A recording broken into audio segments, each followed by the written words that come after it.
Pasamos rápidamente con la presidenta del Congreso, la parlamentaria Mirta Vázquez, está con nosotros. Bienvenida al programa. Muchísimas gracias.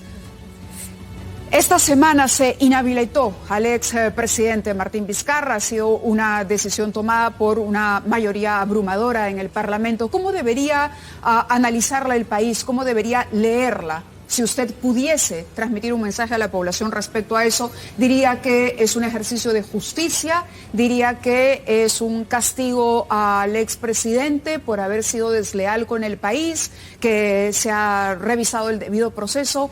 ¿Cómo lo definiría finalmente? Sí, Mávila, buenas noches. Buenas noches. Creo que en este momento en el que el país vive una crisis bastante profunda, en el tema sobre todo sanitario, entre todos los muertos que tenemos que lamentar y personas contagiadas, creo que también el país tiene que recibir mensajes esperanzadores respecto a un tema fundamental que es la lucha contra la corrupción.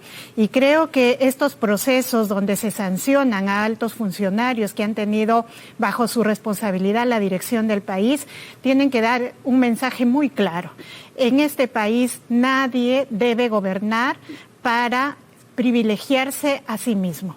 Quien gobierna tiene que estar claro que la prioridad tiene que ser el país y nadie puede aprovecharse del cargo. En este momento tan delicado no puede ser que un presidente de la República finalmente haya utilizado su cargo para beneficiarse a sí mismo, a su familia, en un momento tan difícil donde la crisis además importaba que el pueblo sea el primero, el prioritario en ser atendido, ¿no? Claro, hay una diferencia, diría usted, entre el ámbito político y el ámbito legal. Los mecanismos legales tienen su propia, su propio camino, su propio procedimiento. El camino político es otro fuero y en este fuero político se ha sancionado al expresidente Vizcarra. Ahora, él reclama, él dice que aquí hubo abuso de poder y quizá podríamos preguntarle por qué en el caso de Vizcarra son 10 años de inhabilitación, por qué en el caso de la exministra de Salud 8 y de la ex canciller apenas 1 año de inhabilitación política si los tres han cometido un mismo error. Sí, lo que habría que explicar es que en la Subcomisión de Acusaciones Constitucionales se lleva un proceso en el que se evalúa no solamente la condición de cada uno de los investigados. Efectivamente no es lo mismo un presidente de la República que unas ministras, unas señoras que ejercen ministerios. La responsabilidad es diferente. Eso es un criterio para establecer, digamos, los grados de sanción. Por otro lado, las circunstancias, ¿no? Y ahí se ha valorado mucho también cómo es que respondieron cada una de estas autoridades frente a estos temas descubiertos. El expresidente de la República no solamente negó, sino que muchas veces ha generado una serie de informaciones falsas. Luego ha beneficiado también y ha promovido, por ejemplo, la vacunación de su familia. Entonces, ahí se diferencia el grado de responsabilidad. En el caso de las ministras se han valorado también las actitudes que han tenido. Recuerden que la ministra Macetti estuvo en el Parlamento y le mintió al Parlamento 2 días antes de que se descubra esto.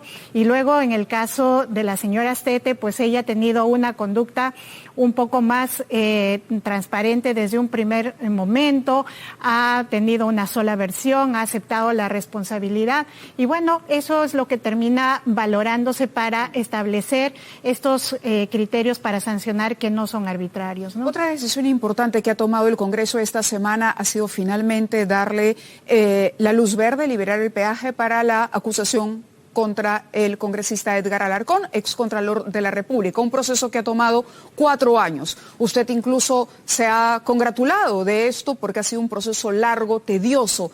Ha presentado una queja, me parece, ante el Colegio de Abogados en contra del señor Abanto. El señor Abanto era abogado del congresista Alarcón y fue de pronto sustituido por Rosa Bartra. ¿Cuál es la acusación o cuál es su preocupación respecto al doctor Humberto Abanto, que era el abogado de Edgar Alarcón? Sí, el caso del excongresista Alarcón era un caso importante, emblemático. Tenía 4 años desde que lo suspendieron a él, desde que lo sacaron como contralor.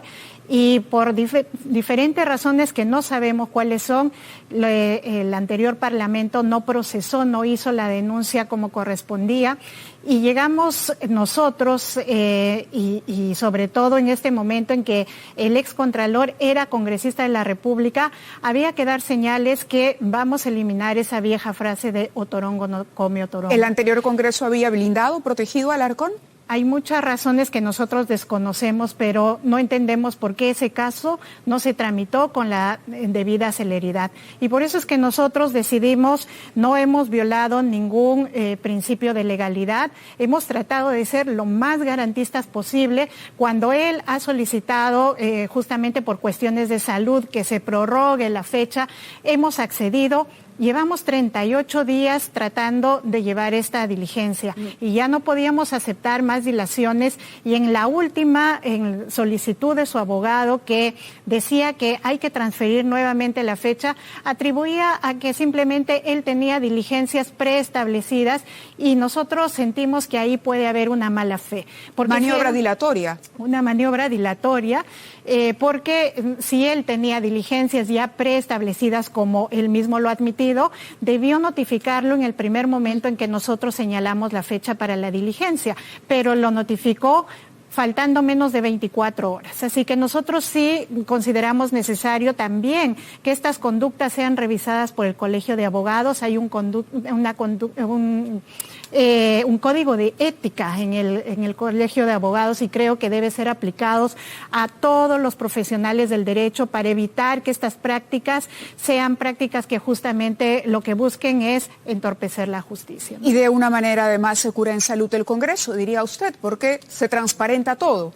Correcto. Yo creo que es bien importante la transparencia en este momento, que nosotros seamos lo más diligentes posible, pero que también seamos garantistas y demostremos a la población que en medio de esto no ha habido ninguna irregularidad, y que casos como estos para nosotros son importantes para dar muestras de que el Parlamento sí puede actuar de manera transparente y sin blindar a nadie. Ha dicho en una entrevista no muy reciente, pero digamos tampoco de larga data, que hay un arma letal en manos del Poder Ejecutivo y del Congreso. Una tiene que ver con la disolución, la posibilidad del Ejecutivo para disolver el Parlamento, y la otra, la del Legislativo, de vacar a un presidente. Usted misma lo ha descrito como un arma letal que hay que corregir. ¿Eso, cree usted, debería ser uno de los temas a abordar en la reforma política del Congreso que lo sucede? Sin duda, yo ratifico esta posición, es una postura mía, pero creo que debería pensar el próximo Congreso en cómo delimita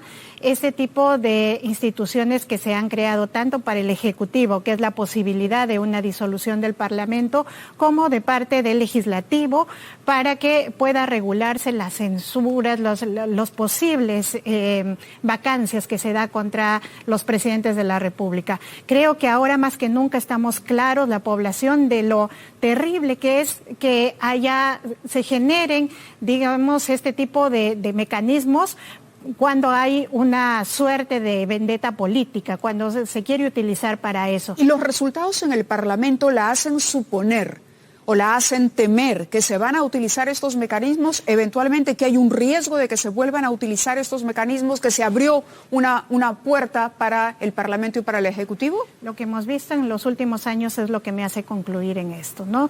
Hemos tenido presidentes vacados, hemos tenido congresos disueltos, y yo creo que hoy más que nunca debemos tener una serie de procesos para asegurar que hay estabilidad, porque la estabilidad hoy más que nunca en medio de la crisis es importante. Eso no significa impunidad, pero mínimos mecanismos de estabilidad para que esto no sea utilizado como procesos de vendetta me parece importante, ¿no? Claro, procesos de vendetta y no como mecanismos extremos, digamos, que a los que deberíamos llegar muy de vez en cuando. Claro, no con la frecuencia con la que hemos estado sufriendo. Los mecanismos son interesantes, pero deberían ser de última ratio. Es decir, si no hay ninguna solución más, esto debería aplicarse. Pero no puede ser que se aplique cada vez que o el Parlamento o el presidente sienten que hay una rivalidad que tienen que saldar, ¿no? ¿Y usted siente que el próximo Congreso, por ejemplo, podría apelar al tema de la vacancia, cualquiera sea el resultado en la segunda vuelta? Yo esperaría que este Congreso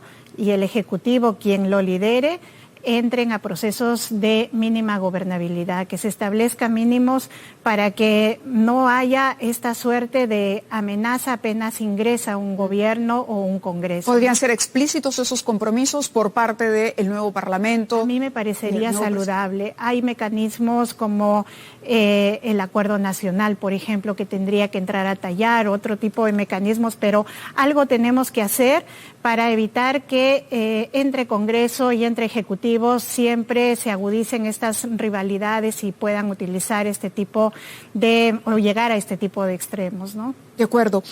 ¿Existe la posibilidad de que el Congreso todavía retome la elección del Tribunal Constitucional? Hay un pedido en la Junta de Portavoces de que se pueda citar al presidente de esta comisión para que nos informe en qué instancia se quedó este proceso, cuáles han sido las principales fallas, en qué momento nos encontramos. Creo que es importante evaluarlo porque se encargó a este Congreso. Fíjense, no es menor el hecho porque el anterior Congreso se disolvió justamente por este proceso de elección del Tribunal Constitucional. Porque se consideraba viciado o poco transparente ese proceso de elección. Y se tenía la esperanza que este Congreso, que es un Congreso transitorio, pudiera haber arreglado esa situación. Estamos en verdad muy ajustados a los tiempos, hubo errores al momento en que se inició este procedimiento, entonces ahora lo que hay que evaluar es si estamos en condiciones o no, si nos alcanzan los tiempos, y eso lo vamos a evaluar el día de mañana. Le agradezco que haya estado con nosotros aquí en Cuarto Poder, muchísimas gracias por su presencia y ojalá esos buenos deseos de conversación, de diálogo, de evitar crisis tras crisis política, inestabilidad para nuestro país se puedan concretar. Ojalá se puedan finalmente suscribir esos compromisos, lo decimos los peruanos preocupados por las sorpresas que nos ha dado la política en los últimos 5 años. Gracias a Mirta Vázquez y nosotros